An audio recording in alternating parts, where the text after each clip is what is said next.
व्यासासन पर जो महापुरुष बैठे हैं, वो जो पौराणिक द्विज बैठे हैं, पौराणिको द्विजः, जब तक प्रसंग संपन्न ना हो जाए तब तक किसी को उठ करके नमस्कार आदि ना करे। प्रसंग पूरा हो जाए तो फिर उनके लिए संबोधन। आजकल तो कथा भी व्यवहार की भेंट चढ़ गई, यज्ञ व्यवहार की भेंट चढ़ गए, कथा व्यवहार की भेंट चढ़ गई, सब आयोजन व्यवहार की भेंट चढ़ गए। आरती हो रही है, पूजा हुई, आरती हुई, तो भाई साहब अभी अभी आए हैं और बड़े महत्वपूर्ण हैं भाई साहब, फिर वो पैंट पहने हैं चाहे जो पहने हैं, और भले ही अभी अभी वो लघुसंगादिक करके ही आए हों, हाथ धोने का तो चलन ही नहीं है, शुद्धि की तो कोई बात ही नहीं है। व्यवहार इतना प्रमुख हो गया कि आइए ना भाभी जी, आइए ना भाई साहब, करिए ना आरती।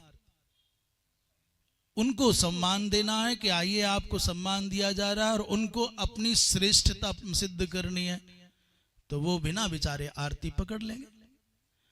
माने विधान को गौण करके व्यवहार को प्रमुखता देने की ऐसी प्रवृत्ति चल पड़ी है कि कथा कितनी भी गंभीरता से व्यास जी कह रहे हो, महाराज जी कह रहे हो, पर प्रमुख कोई आवेंगे, वो नेता हो, मंत्री हो, अधिकारी हो, सेठ हो, साहूकार हो, महंत हो, मंडलीसर हो, तो कथा का प्रसंग रोकना होगा और उनकी गीत गाने पड़ेंगे।